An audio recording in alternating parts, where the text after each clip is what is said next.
way that I usually do, in an opposite form that I usually do meetings.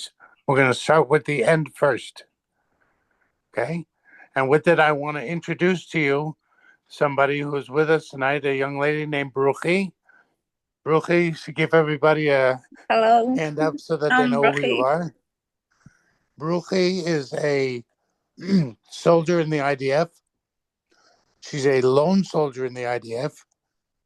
She actually is currently serving in our Air Force in the very southern part of the country. Okay. So I want the first half hour of our meeting to talk about instead of Brooklyn, what I'm trying to do is instead of old people like me telling everybody what it's like, it's better that I think that we start with you just saying how it really is. So I'll start by asking you a couple of questions. Brooklyn, you just answer the questions comfortably, okay? Okay. Brooklyn, you made Aliyah when? I made Aliyah 1 year ago in October. 1 year in October, and you drafted when? I drafted in May In May. So you're in the army now. How long? for like 6.5 months. Okay. And you started your service. You said you really wanted to draft in the army, or you were forced to draft? So I actually was not forced to. At first, I got like a religious exemption. I got a pator, but like then everything with the hostages happened, and I was like, what can I do? Like, and I'm like, I gotta do my part. So I went to my Tov and I told them I want to draft, and I drafted and removed my pator. Okay. So your first 3 months, what did you do in the army? My first 3 months, I went to Mechvelon. Explain to everybody what Michbelon is. So Mechvelon is for people that don't speak Hebrew. Usually it's Olam Chadashim, but sometimes it's people that have been like living in Israel but like don't speak Hebrew for whatever reason. And it's like basic training plus Opan together. And it's 3 months where like we go from like they divide you according to levels, and it's like pretty intense for 3 months. But like we learn Hebrew like every day, and then it's also like basic training. So when you say learn Hebrew, from what hour to what hour did you spend in a classroom? From what hour to what hour were we out in the field? So it was like all day, it was like a lot of just doing nothing. But the classes were just like 50, like 45 to 50 minutes each. And it would be like we would wake up at from anywhere from 6 a.m. to like 6:37 sometimes. And the classes, it would be like breakfast, cleaning your room like Mizdar, and then like it would start like lessons, and each one we would have like 50 minutes class and like 10 minute break, and it was like a lot standing in a chet and like stay turim and like back in a chet and like run to your classroom. Everything would be like timed. It would be like start your watches and just running, and that would be basically the whole day with like lunch and dinner like somewhere in between. Sometimes we would have like some classes like about Israel, and then like we had one free hour every day, and then we had to be in bed. And in this free hour we could do like whatever we want, whether it's talk on the phone, just be on our phone. That's the only like hour we were allowed to be on our phone. Like that's the hour that I would work out in, call my family. And it's also like you have to get ready for bed, and then like you just have to be in bed like at the end. And if I were to ask you, your commanders, did you find them to be the most empathetic people and helpful while you were there? So right now, where I am now, I look back and I'm like, they were the most empathetic people, and they cared so much. That's like in comparison, like to my commanders right now. So that's how I think back to it. Then I felt like sometimes I can personally say my commander was really like nice. Sometimes she saw like I'm not doing so well, so she's like, "Oh, do you want to like call someone?" And she let me sometimes. Like they had like a lot more understanding of what it's like to be Olam Chadashim. So they like right now I look back and I'm like they really like got us a lot more than like the commanders right now, who just like I feel like they just don't care. They don't like see a difference from like Olam Khadashim. They just think we're more stupid because we don't speak the language. Um, and then I feel like they understood more and they actually, at least some commanders, I personally am grateful. I think I had a very good commander. And I think like she tried at least to be really nice. What would you say in the 3 months that you were in Mikve alone, your biggest challenges were? So my biggest challenge was like mentally, personally for me, it was just really draining learning the language. Like I went into mikveh not knowing like any Hebrew. Like I knew like shalom, makore, and like that's basically it. Also, personally, like for me, it was like a lot of like culture change. And also just me like getting used to like being in the army, and also like I grew up like Haredi, I grew up Hasidic, I grew up like I grew up like Satmar, and like just knowing that I'm doing something that's not accepted was also like just difficult, and like just you know, meeting like a lot of new people, like getting used to the whole army was like difficult, but mostly it was like the Hebrew, like the whole day, especially the first 2 weeks. I remember like I was sitting there and like I understood nothing, like absolutely nothing what my commander said. And like until like they divided us into like our levels. Okay, so here we are now, 3 months later. Before we go into where you are today, you have a lot of friends that are obviously lone soldiers also. Yes.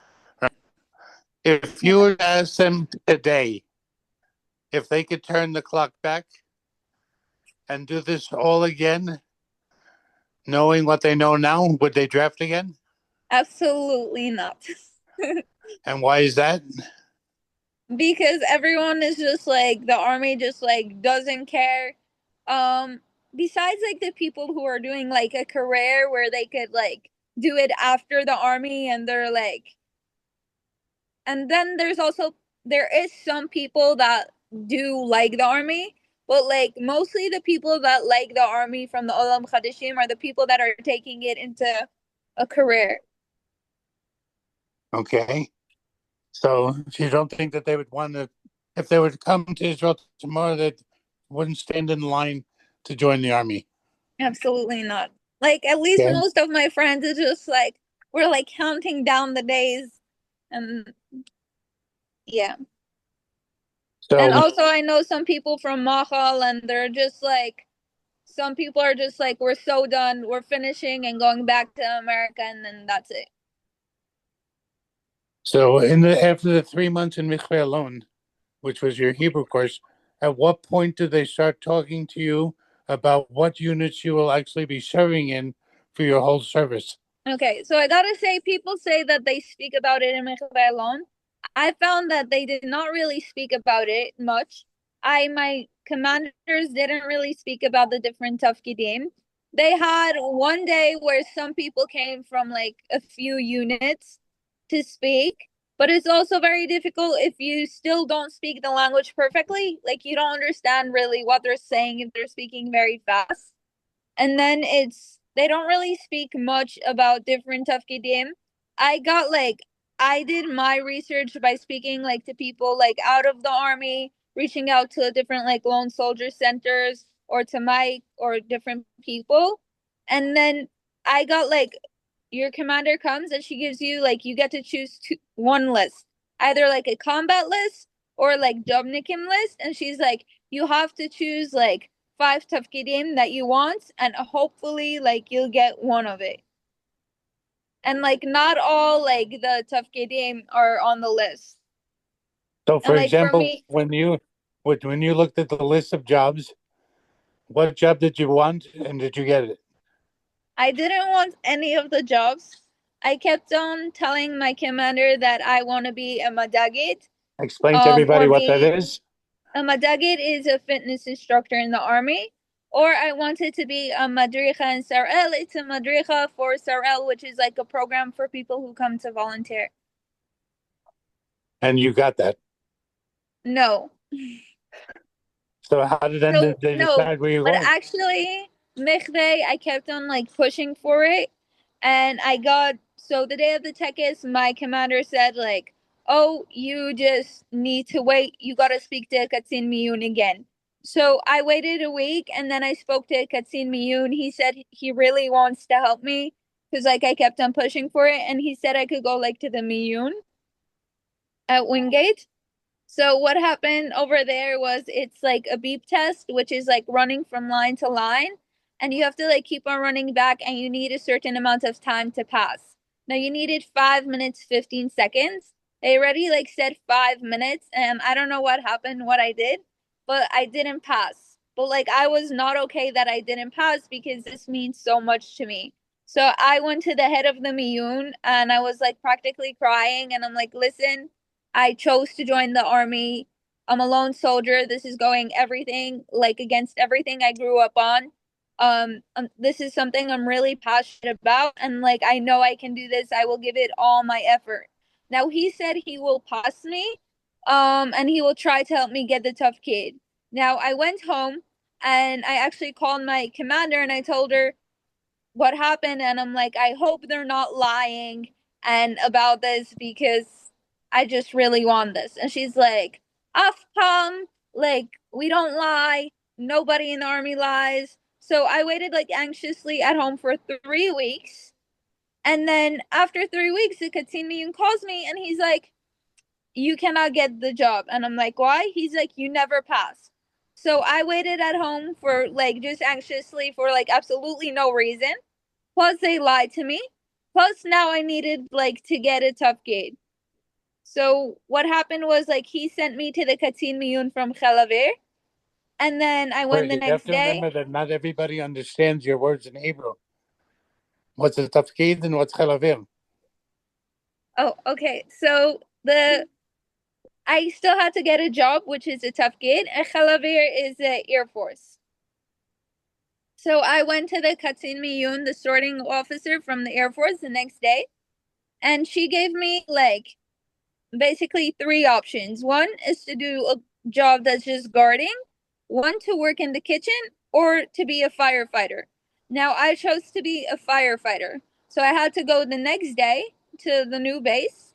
I arrive and my commander over there tells me, okay, like now you have to like go home and we'll call you like when it's time to go for the course. So wait, So so wait, you said you had to go from home to the base? Where do you live and where's the I base? So I live in Jerusalem, and my base is all the way down south. It takes like 3.5 hours to get there. So you got down there so that all she did was tell you go home? So she said the next day, like, go home. Also, what happened, like, in between all this waiting from all those weeks, this was like happened over like 1.5 months. All this time, like, from Mikve, they said, like, you can't be home, but, and then the new draft already started, and they're like, you have to come to base because you can't just be home, but they're like, we don't have place for you to sleep. So one day I had to travel like all the way up north, which took 4 hours, and then go all the way home. Like and then they just like drove me crazy, and they're like, you can't just be home, you can't come to base. And they're like, and I also had to go to Mikve like before that 2 weeks just like to clean and do nothing because I was just waiting for answers when I never even passed and they just made me wait for no reason. So now with the Air Force, I arrived and I went back home. And then when I came back, like after, she's like, you can't go to the course because only one person at a time we could send to the course, and a new person arrived, and your Hebrew isn't so good. So you just like you'll have to wait. So I've been going to base, waking up at like 6:45 to like clean the room, but like I have nothing, no job to do all day, and like I'm literally like going crazy, and like I don't feel fulfilled. This is not why I joined the army, and I keep on like trying to speak to people, and it's just been really like frustrating. And also I figured out they could send as many people as they want to the course, which is why like I was really upset that my commander lied about that, even though like it was about my Hebrew. And then like they're not going to be sending me to the course. They want to be sending me to like a Hebrew course in a week and a half for 3 weeks. But afterwards, like they don't know where they're going to send me, if my Hebrew is going to be good enough. I've been requesting like to switch to different jobs, like to be something else, and they're like, your Hebrew isn't good enough. But I know certain jobs like foreign relations, you don't need such a good Hebrew, because I know people who did it, and they just say like you do need it. And I don't know what's gonna happen, like even after, if I do the Hebrew, it's just like every day like hoping again and trying to speak to different people, and you're like, maybe this person is gonna help me.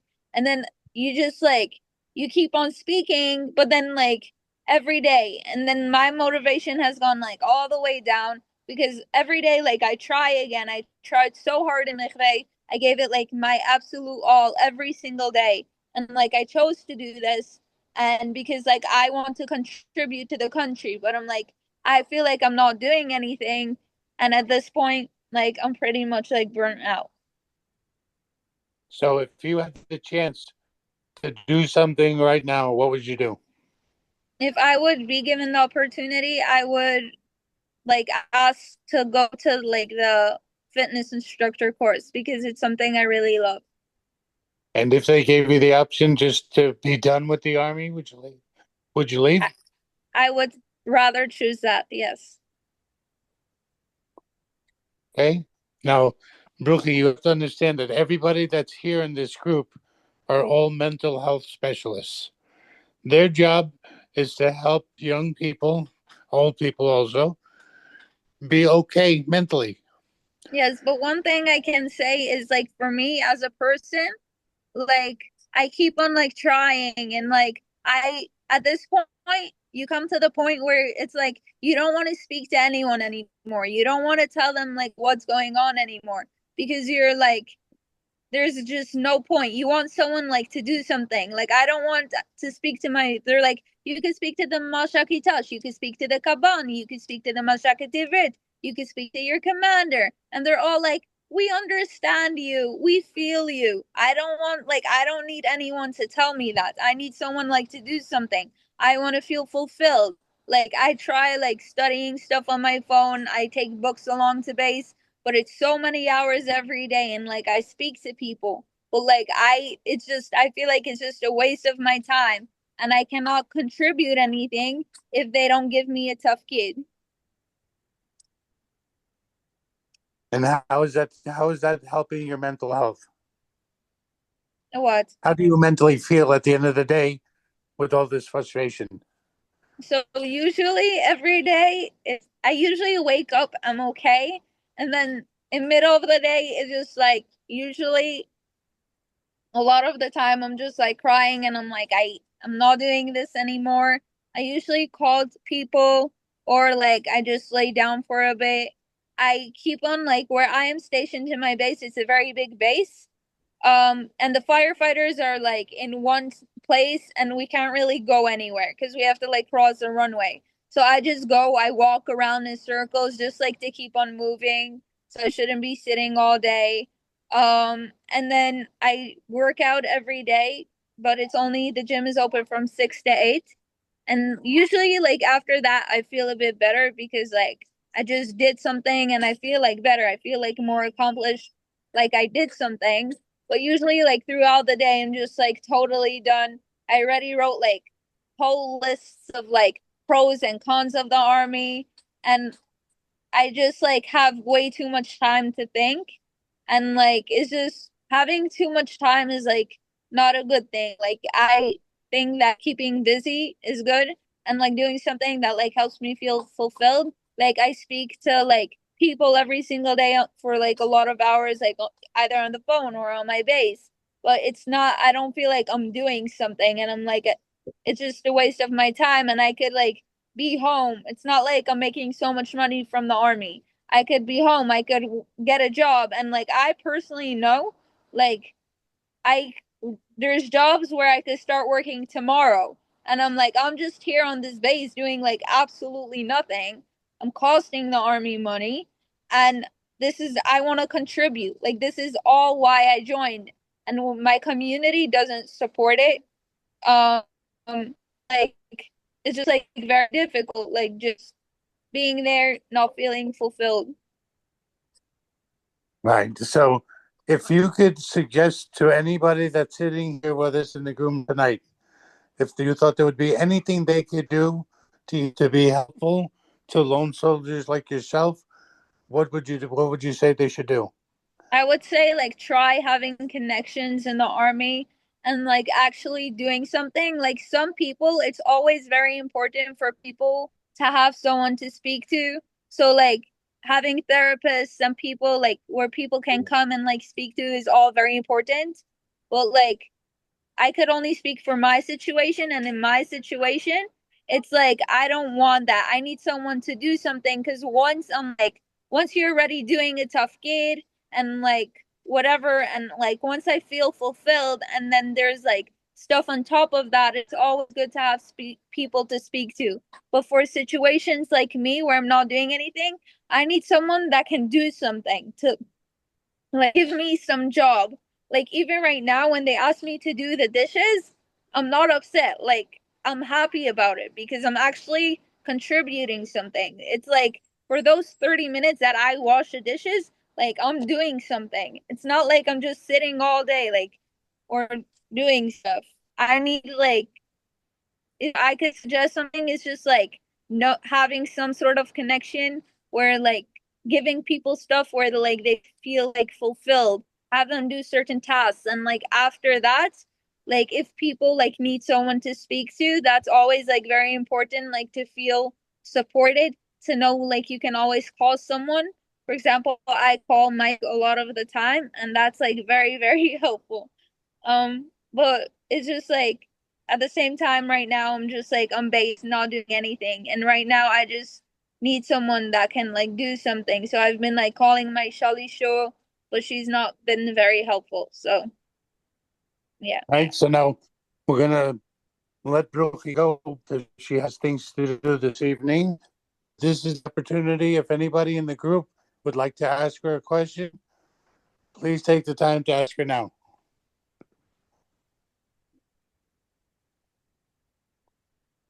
Lisa, looks like you're talking, but we can't hear you.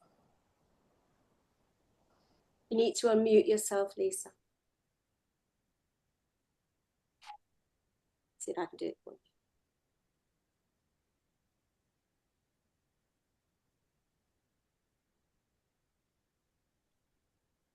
In the meantime, anybody else? Anybody Because else? I don't want to tie Brookie up. She has an opportunity to see friends this evening, and I don't want her to be stuck with us. I guess I'm wondering, can you leave if you want to, or once you commit, you have to stay? So I would say if people were able to just leave, although Alam Kadashim would just already have left, they make it very difficult to leave. Usually it's only like if you get married or if you say like you're gonna hurt yourself and you say you're mentally not doing well. So, but then that lowers your profile, and some people don't want it because it can affect like jobs in the future in Israel. But like I would say if people had the ability to just leave, a lot of people would have done that already. 100%. Anybody else? Suzanne. Yes, I have a question.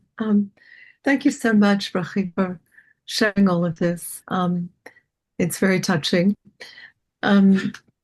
I'm curious if you've noticed in the frustrations that you experience in your entire experience and the letdown that you describe about, wanting to serve our homeland and wanting to do something and feeling like you're not. I'm wondering if you've noticed anything about yourself that perhaps you were not aware of before, any strengths that have come to your awareness or that you've developed as a result of the frustration, as a result of your experience that's been so challenging for you. I'm wondering if you've noticed things about yourself that you didn't notice before, as oftentimes when we come into new situations or we're confronted by situations we didn't expect, that we learn things about ourselves. I can say 100% yes. I learned like a lot about myself to like connect with myself, how I'm really feeling.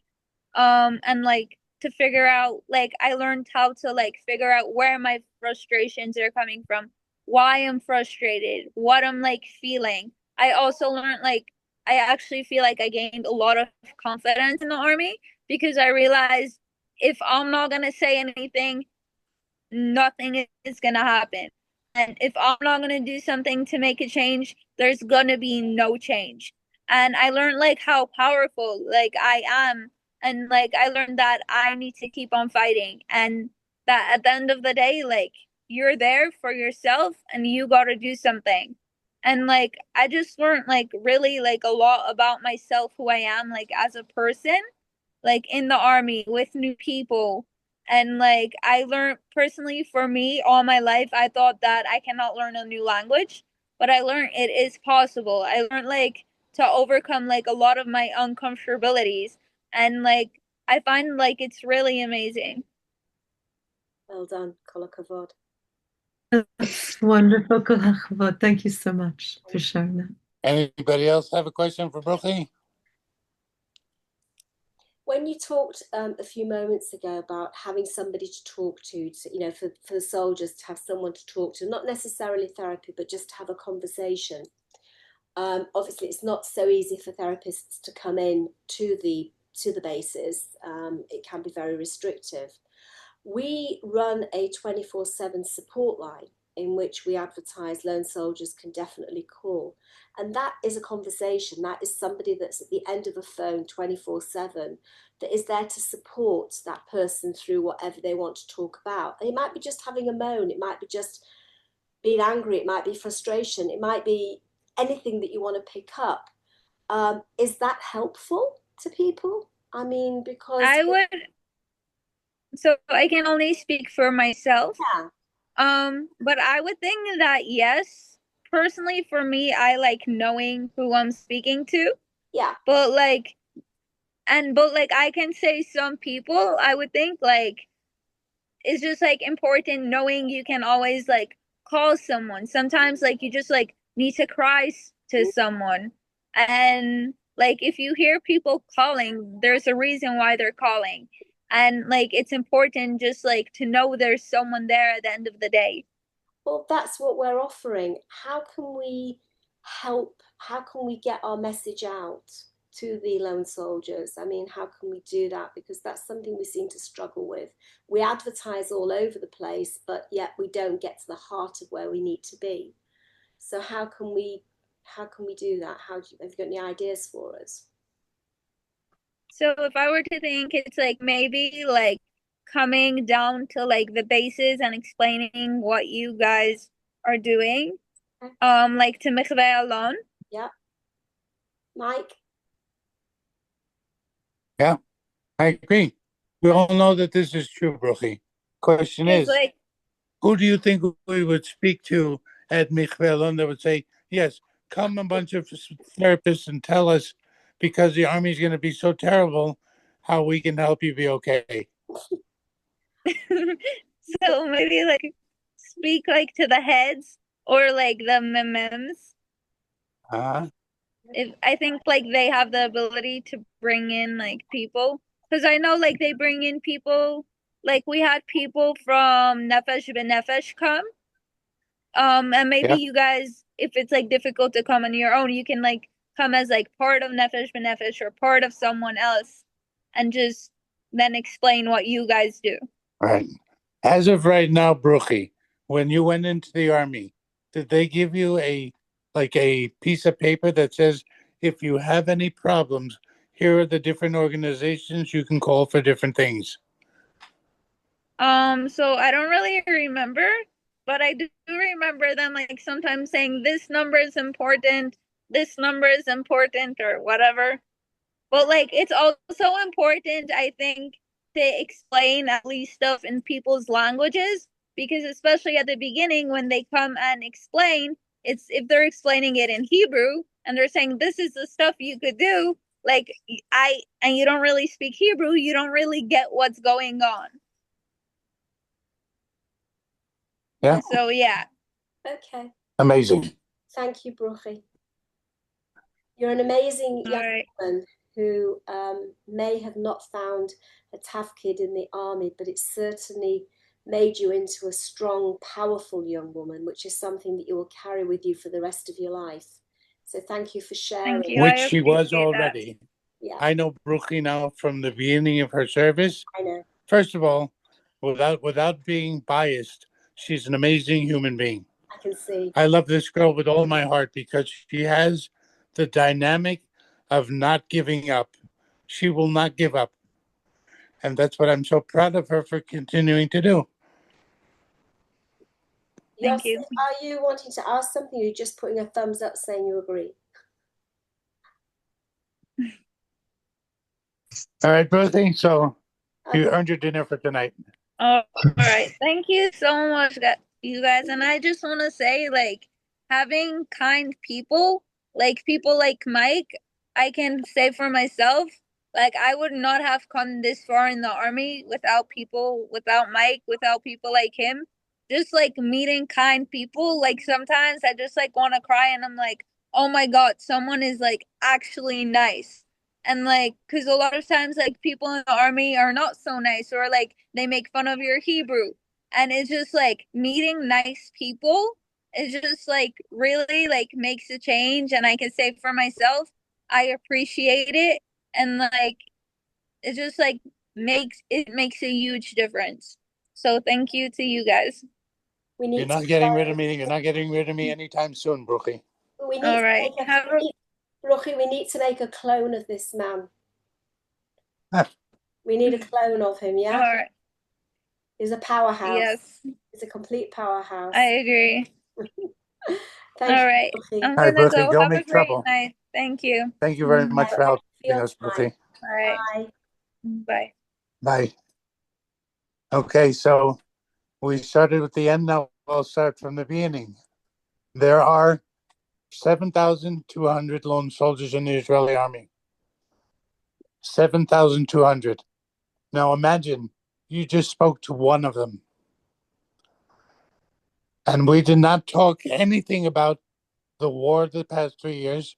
We have not spoken about anything about soldiers that are in combat units that are suffering, having hard times, losing friends. So you can see the picture that we're drawing is actually a very big picture that needs a lot of attention. A lot of attention. And that's why it's very important that all of us continue to work with the commitment of taking care of these young people. Does that sound right, Susan? It sounds like you're preaching to the converted, but yes. As I tell Susan all the time, when I talk to a lone soldier, I'm extending my family. And I make sure they feel like they are part of my family by the time we're done talking.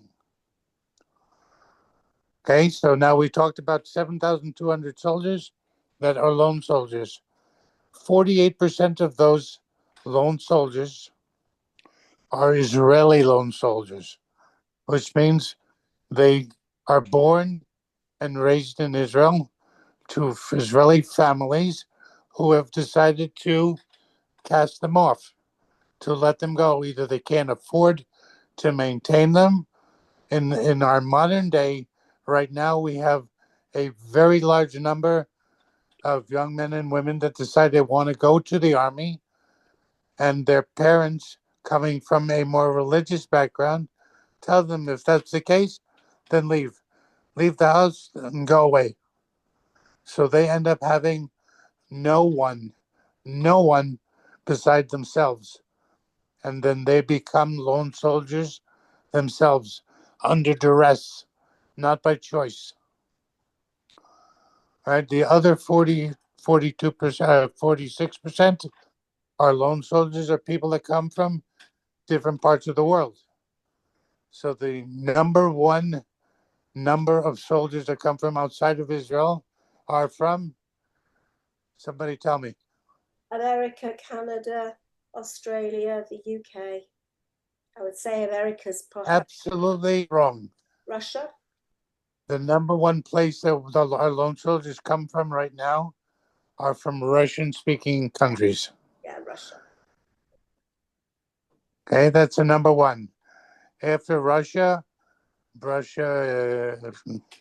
all the kinds of Russian-speaking countries. Then it's North America, Canada, English-speaking.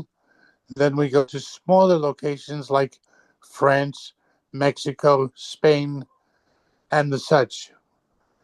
Now, we were speaking about Mixpellon. Mixpellon is a base in the north where they go where if the Hebrew is below a certain level, they are mandated to go for 3 months to a Hebrew course. Now, I can say this because Brookie's not on the phone right now. On that hour that she had every night, she would call me, and for 20 minutes of her 60 private minutes, we would go over words that she could learn in Hebrew every day. Okay, many of them don't have somebody to do that with. Therefore, many of them go through Mikveh alone, really not learning anything. I'm sorry to say, because they're not guided correctly all the time. I'm trying not to paint a completely dark picture, but because I deal with so many of them, I get calls all the time saying, Mike, I'm stuck. I don't know what to do. My Hebrew's not getting any better. And it means that by the time I'm finished here, like Bruchi, she's not going to get a job, or she's going to get a job that's going to be making salad in the kitchen, cleaning bathrooms, and that type of work.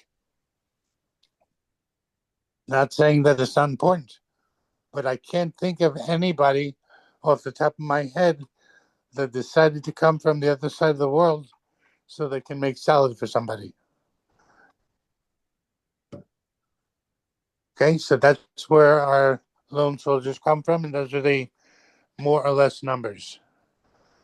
Okay, many of them decide they want to go to combat units, mostly, especially the males.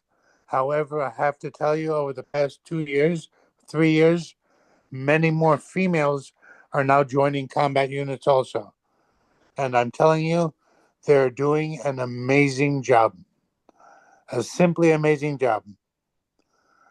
From every combat unit, 20% of the soldiers in every draft are dropped. They're either kicked out. So for every 100, 20 are kicked out. They're either kicked out because language, they can't keep up with their orders, they can't keep up with their commanders don't like them, and then they're kicked to another unit or reduced to a different job, which I'm telling you is also a great source for frustration and anxiety and failing mental health. We have a lot of kids that come that out of frustration are in a bad place. Susan, I'll shut up. You talk a little bit. What do you want me to talk about? Just the kind of frustration you're getting when the lone soldiers are calling the line. I'm joking, Mike. Okay, so yeah, I mean, look, our Lone Soldier program has been running for over 6 years. We have always offered, through the generous support of our team, to be able to do that program.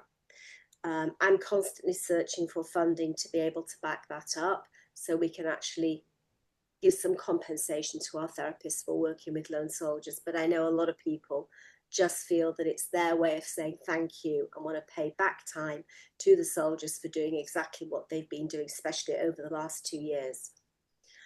October the 7th, 2023, October the 6th, 2023, we had 250 active lone soldiers in therapy on a weekly basis with Tikva. October the 7th happened, October the 8th came. I instructed and asked all the team, whoever was working with their lone soldiers, to contact them to check that they were okay, because it was a very worrying time for the whole of Kal Yisrael. a miracle actually happened on that day. Maybe that was the first miracle of the war, that almost every single soldier responded to say, thank you for reaching out. I am okay. I'll be in touch at some stage. I was trying to explain to the team that at that time I felt that the therapy side of the Lone Soldier program would go way down. We would struggle to keep the program going because soldiers are busy fighting the fight. And the last thing they need to be doing, and the last thing they were able to do, was fight the fight for themselves. So many of the soldiers that have come back to us and are coming back now are saying to me, now is the time that I need to look at myself. I've had one soldier who turned around to me and said, I need to be able to forgive myself for the job that I have done in the army. God knows what this soldier has. Explain that better, Susan. So I don't think that's clear what that means. Okay, so the soldier himself was given a TAFKID, was given a job in the army. He was a drone operator, still is a drone operator, is still in the army. And the job that he had, I would imagine, was pretty horrific. And as a consequence of his job, something horrific must have happened. And he need now to be able to live with himself for doing a job that he was told he had to do. But his mental health has suffered strongly because he was instructed to do something in an act of war, consciously went against what his feelings were. And this is the kind of thing that people are bringing into us. We're hearing all sorts of new things, new problems, and the kids now are beginning to struggle. They're struggling with reintegration. They're struggling with, how do I move forward with my life? I'm in and out of Millerwim. You know, you've got people coming into me that are saying, I've been in Millerwim for 300 days. That's active service. So it's affecting their relationships. We've seen an increase in couples therapy being requested. A few months ago, everybody was wanting couples therapy. Why? Because the couples didn't know how to communicate with each other anymore. He had his unit. His unit was the most important relationship he had because he'd been with them since he drafted. So whenever they call back in, they form the same unit. Come home and they've got a wife there. Okay, well, she doesn't know what I've been through. How can she understand what I've been through for the last 6, 7, 8 months? It's impossible. She can't understand. But nor can he understand what she's been through, worrying about him every single day. Am I going to get a phone call? Am I going to get a visit? So equal importance, but communication is failing. So these are all the different types of things that we're experiencing. We're experiencing a lot of suicidal ideation, a lot of mental health problems that are coming up for people that never expected it for it to happen. Mike feels a lot of this on a daily basis. We get people coming into us for therapy, and we have had an increase recently. We now have an agreement with an organisation called Wings, which is part of the Jewish Agency. They've contracted to send us 100 soldiers, lone soldiers, that have actually mainly been out of service for over a year, but are back in Millerwim or suffering the consequences of the war. So that program is developing. We are also I've just had a very important meeting with Telfed about our Lone Soldier program and our therapy program in general. They're very impressed by what you all do. They're very impressed by the support line that we have going. They're very impressed by the chaplaincy service that we have going. So Telfed are already feeding people into us as well. I'm out there trying to make as many connections as we possibly can with different organisations. Hopefully that will lead to better relationships, more forming relationships in different areas of mental health, which our organisation can only benefit from. The work that Mike is doing is almost 24/7. The work that we are doing as an organisation is 24/7. So we've got 48 hours in one day. Quite a day to fill, but we do. We do fill that time, and there's lots more going on. So now is the time that the Lone Soldier program is going to grow. And it will grow. And I'm going to be advertising for more therapists to come into the Lone Soldier program and to volunteer. We will be giving training.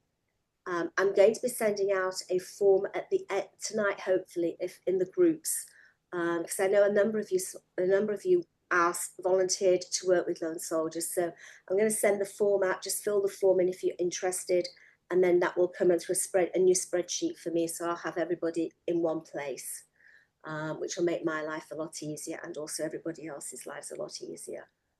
Mike, is there anything else that you want me to hit upon? We have been to the base. No, I just want to be very clear that one of the problems that I find we as commanders and officers, therapists, all the adults, age people, we're so busy in telling the young people what they have to do to get better. We don't spend enough time listening to them. And that's why I wanted to start this meeting by bringing a young lady in who can talk for herself, who can share with you her perspective of her reality. Because once you understand that, then you can start to absorb what the soldier is actually going through. I can tell you, I deal with hundreds of soldiers every month. I can tell you millions of problems, but it sounds different when Brooklyn tells you, you know, some days are bad and some days are worse. And she, the poor girl, lives in Jerusalem and has to go one way to her base is over 4 hours. 4 hours. She sits on an air base very close to Eilat. You know, and for a manager to say, you know what, there's nothing we can do with you today, go home and come back tomorrow. I've heard that so. No, that's not an answer. It's a common. That's not an answer.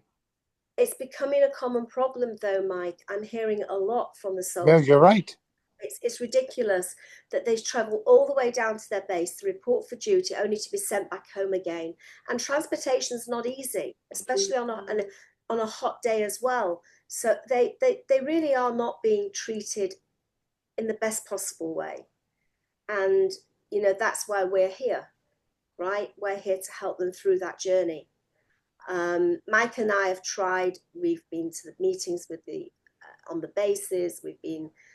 Mike speaks to the commanders, he speaks to the fakeds, and sometimes he gets an empathic answer, and other times he doesn't because they don't really give a damn. And these young kids are struggling. They're struggling because they're away from home, they're away from their families. Some have a reason to be away from their families, and that's a different situation. But the mental health of many of the soldiers, there's some really good mental health. Believe me, it's not all a sad story. Some of them have got great mental health. But there are those, and I think, would you suggest it's a majority, Mike, that don't have such good mental health? Absolutely. Then, of course, so how about you folks? Are there questions you guys have to ask? Well, hey, can you hear me? Yes, we can, Mike. You can. Okay, so I mean, I a few weeks ago I was at a seminar with the chief. Was it of the? What is it? Just thought of it. Just anyway. Chief of staff? No, chief of staff for American counselors for the Air Force in America. Right. He was presenting on the issue that Susan was talking about, which was like ethical dilemmas for soldiers, that when they have to deal with something going against their moral being, and then they have to come home.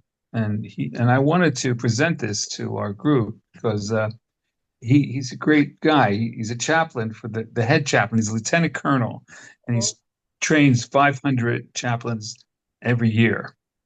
And he's the highest Jewish colonel in the U.S. Air Force. He could really present to us on that. I think he might want a fee. That's the only thing. on you know, what you call the moral dilemmas of soldiers. Right. He's a tremendous guy, and he knows a lot about it. What's Rabbi Bendel is his name. Colonel Bendel, Rabbi Bendel. Spent a whole weekend with him. Some unbelievable. So if we continue having meetings like this every once in a while, I would like to also bring in a different soldier from a different background in the Army. So, for example, this time we spoke to a young lady who's a non-combat female. Next, I'd like to bring in a combat male and see if we get the same perspective in their view or different. Has this been? What do you guys think about that idea? It's tremendous. It's been a different You kind get great perspective. introduction to the Army. How does this feel to you all? Rather than it's a different aspect. I personally think it's a great idea, but I'm just wondering what the feedback is from everybody else. How you feel about this? I think it's wonderful, Susan. It's wonderful to hear when Mike speaks. It's very important and instructive.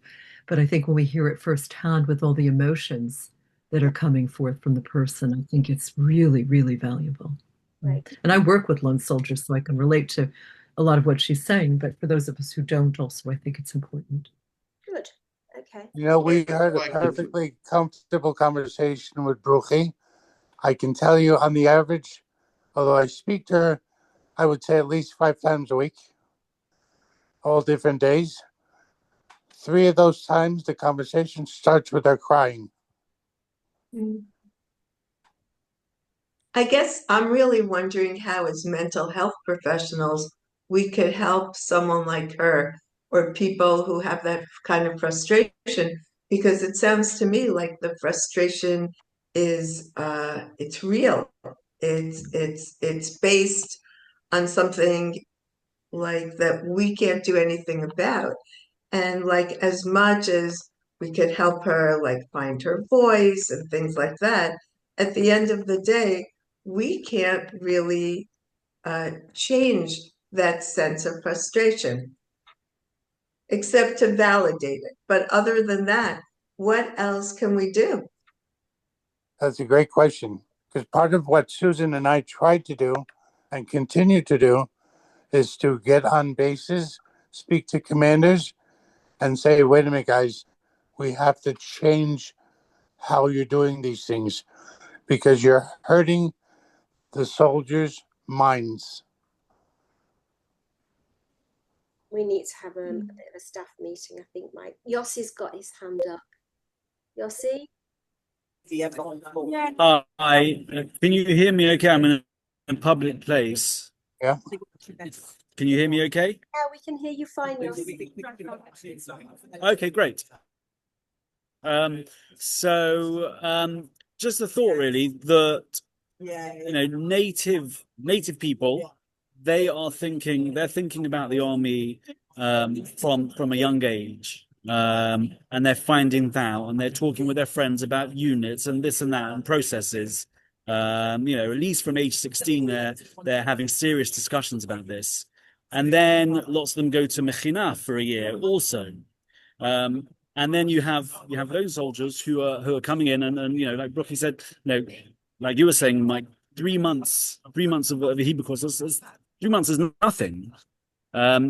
Is there any scope? And it's just an idea just to throw out there to think about maybe. Is there any scope of Tikva actually running a pre-army course? If they don't do Mechina, then at least it could be even a month's course or longer than a month's course to get them ready, to get them to understand. Right. The problem with that concept is who's going to pay for it. I hear you. Okay, I'm going to put that into the phrasing. I mean, the truth is, it's in the interest of the Army also. I'm not saying you're going to get any money from them, but it is in their interests. But Susan, can I say a word or two, please? Of course you can. Hello, welcome. Hi, thank you. I just wonder, Mike, we've heard from Bruchi very powerfully tonight, and obviously you're dealing with these problems on a very massive scale. I'd like to ask a question and then follow it up with a comment, depending on what your answer is. What percentage of lone soldiers do you think have these kind of problems, not necessarily the problems that Bruchi have got, but have significant problems with the army and their service? Are we dealing with a situation where the majority of lone soldiers have problems, or are we talking about a minority? Let's see. I can answer that very easily. 100%. By month 3, every lone soldier sits and say, "What am I doing here? Why am I doing this?" Okay, so that surprises me and obviously saddens me. The reason it surprises me is that 2 of my boys were lone soldiers. Granted, they had a great deal of support around, and were not your average type of lone soldier at the other end of the spectrum, like Bruchi, who's had to leave a community, etc. But the impression that I got from my boys, granted it's a few years ago now, was that many of the lone soldiers thrived in that environment. And I wondered, as you were speaking, whether there is a sort of mentoring program that we could involve either ex-lone soldiers who have done well at the end of it all and come through it all, or people who are currently lone soldiers and are doing well with it, to mentor some of the ones who are having problems. Isn't there all That's a great question. I think that's an amazing question. There is an organization right now that's called Ach Gadol, Big Brother. Yeah, that's right. But you understand, who's going to pay these people to mentor? Right? Because these kids are now out of the army, in college, working. When do they have time? How many hours a day or a week can they speak to them? And that's where we have the problem. Because unless it is a funded program, there's no guarantee when somebody will have time for it. So Ach Gadol, for example, the reason they're able to do it is because part of the program that they have with universities is, in order for them to get their scholarship money, they have to volunteer to a non-profit organization helping. And some of the organizations, their job is just that, helping lone soldiers. So they go and volunteer their hours working with those organizations. And in the end of the month, they have the piece of paper signed off on so that they get their scholarship money. So your idea is brilliant. Question is, how do we continue to do it on a consistent basis where we can reach more soldiers, or where soldiers say, I should be doing this regardless?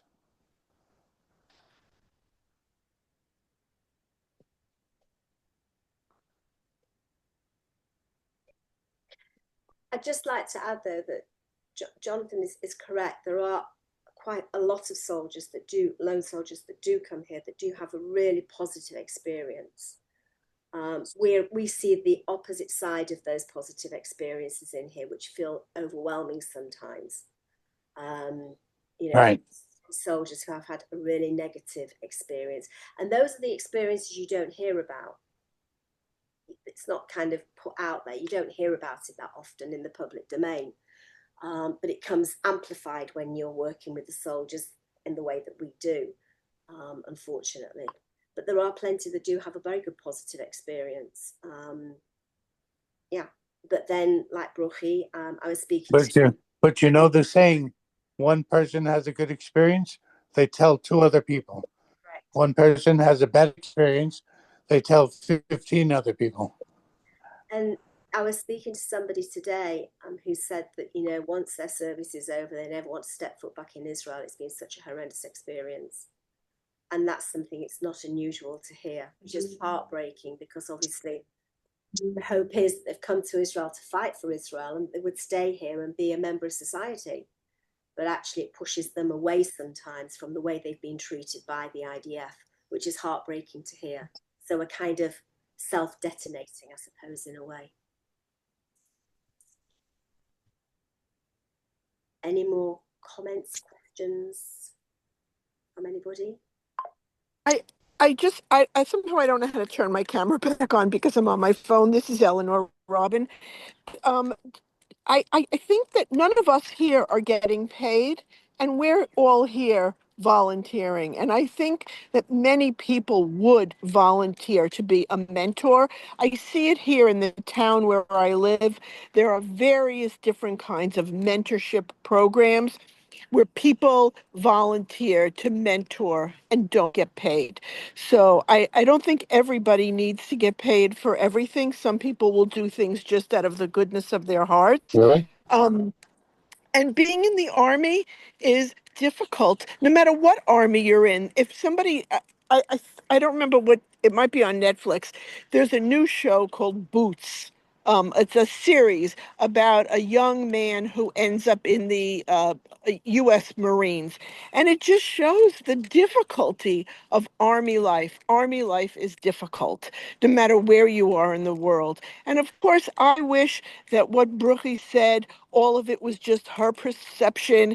But I know that it's not. I know that what she said is true, because I know that that's a lot of what Israeli society is like. And as someone just said, that really is heartbreaking, that, you know, it's basically maybe because life is so hard that they're, you know, she's going to be made harder and harder, because otherwise anyway, I just wish what she said wasn't true. But of course, I believed every word that she said. I don't think it's just her perception.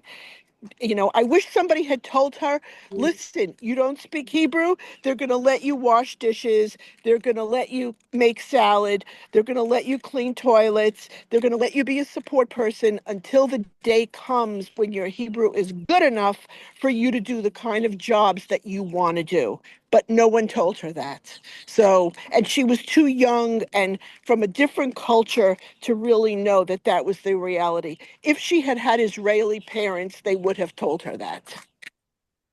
So that's my 2 cents. Thank you. I agree with you that, you know, we are a team of volunteers, and we're here because we want to volunteer, and we can make a headway, and thank God we are, you know, we are doing what we're doing. We obviously, there's many ideas that we have many ideas that are kind of, we're going over all the time on how we can get into here and how we can do this and what we can do. And if anybody has any suggestions or any contacts, reach out to myself, reach out to Mike. We're always here to listen, because all we want to do is improve the lives of our soldiers, all our soldiers. And we're here to try to help to do that. Yeah, I've not been speaking because sometimes the best thing that I can do is listen. Because when I listen, I learn. I know. So, anybody else want to say anything? Any comments or anything? No? Okay. So, thank you everybody for joining us this evening. We will do another one in hopefully. If we do another one, we'll bring another soldier in with a different perspective from a different type of unit that we can listen to and speak with also. I think this is a brilliant way of doing things, Mike. Thank you. And if anybody has any questions outside of the meeting, drop me a WhatsApp. We do have a list of army words transliterated. So I have circulated that once before, but we can get that circulated again. So everybody can keep that in case they do work with a soldier and the soldier's using a word, you've got it transliterated if your Hebrew is not so good like mine. But yeah, just for everybody's attention who is in Israel, although we may now actually be going to Zoom it, we have a conference in Nefesh B'Nefesh building 2 weeks, on the 25th of November. The conference is called TRUE, which is Trauma, Resilience and Unity.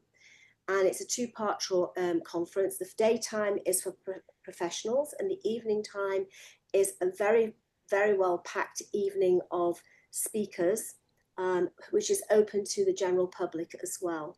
So if you're interested in joining, let me know. I keep posting the flyers in the groups, but seriously, it's well worth signing up for. And as soon as we have it confirmed about the Zoom, I will let everybody know, because I know quite a few people wanted to be able to Zoom into the meeting as well. So yeah. So thank you, everybody. Thank you. Have a Thank great you, evening, Mike. everybody. Thank you, Susan. Thank you so much, Mike and Susan. I'll circulate the video once I've transformed it over. All right. Wherever you are in the world, thank you for joining. Take care. Bye. Bye. Wonderful. Thank you so much. Bye. Bye. Good night.